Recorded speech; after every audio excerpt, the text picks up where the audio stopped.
Hello everyone, welcome to my YouTube channel online study point. आज हम बात करेंगे सीपीसी की सेक्शन 15 के बारे में। Section 15 talk about the file suit in the lower court, means lowest grade court में। तो इसके बारे में हम बात करेंगे कि लोएस्ट ग्रेड कोर्ट में जो कि हम लोग फाइल करते सूट इंस्टीट्यूट करते हैं, तो क्या वो उसकी जुरिस्डिक्शन को अफेक्ट करता है। तो लोएस्ट ग्रेड का कोर्ट जो है, every suit shall be institute in the court of the lowest grade and is competent to try it and it does not affect the jurisdiction of that court. उसके jurisdiction को affect नहीं करता है। तो lowest court में तो हमने suit institute कर दिया। फिर यहाँ पे एक क्वेश्चन अराइज होता है कि what if a decree is passed by a court of higher grade. तो किसी हायर ग्रेड के कोर्ट के थ्रू अगर डिग्री पास हो जाएगा तो क्या वो डिग्री मीन्स वो डिग्री जो है वो नलिटी होगा या नहीं होगा। तो नहीं, ऐसा नहीं है, वो डिग्री नल नहीं होगा। बट यहाँ पे क्या है कि एक इरेगुलरिटी हो आ जाएगा which is curable under section 99। तो फॉर एग्ज़ाम्पल अगर हम ले लें कि अगर छोटा वाला जो कोर्ट में वहाँ पे जो है लोएस्ट ग्रेड जो कोड है, वहाँ पे उस कोर्ट में हमने सूट को जो है इंस्टीट्यूट नहीं किया, डायरेक्ट हायर ग्रेड वाले में कर दिया। तो इसका एग्ज़ाम्पल हम ऐसे लेते हैं कि फॉर एग्ज़ाम्पल मैं अपना ही एग्ज़ाम्पल लेती हूँ कि अगर मैं मीन्स क्या हुआ कि मैं ना साइकिल चलाना नहीं सीखी, फिर मैं डायरेक्ट स्कूटी सीखी।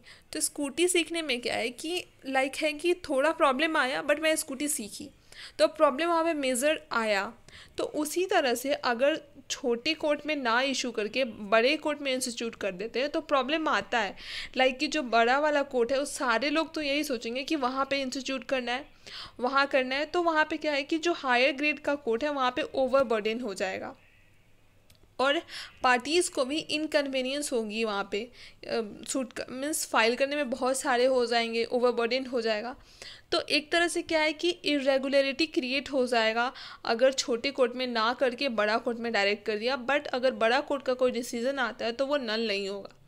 और दूसरी प्रॉब्लम ये है कि डायरेक्ट अगर किसी बड़े चीज़ पे ही मीन्स लाइक कि वहाँ पे उसमें किया तो बड़ा कोर्ट का कोई भी डिसीजन आता है तो उस पर दूसरा कोर्ट कोई जो है वो क्वेश्चन राइज नहीं कर सकता है। वो नेसेसरी पे मीन्स वो क्या होता है कि बाइंडिंग होता है।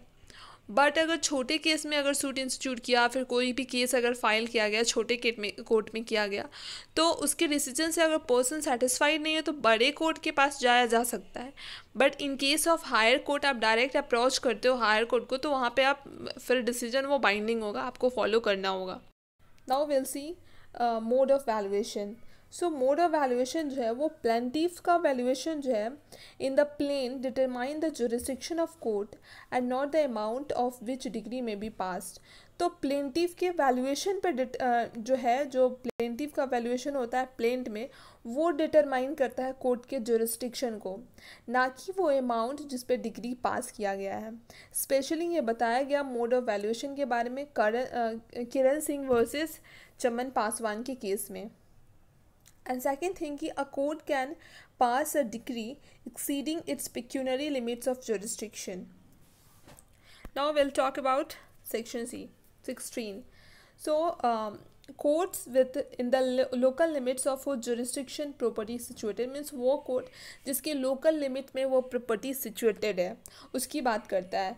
तो यहाँ पे सूट जो है, suit for recovery of immovable property, suit for partition of immovable property, suits for foreclosure, sale or redemption in case of mortgage or charge, suits for determination of any other rights or interests, suits for torts to immovable property.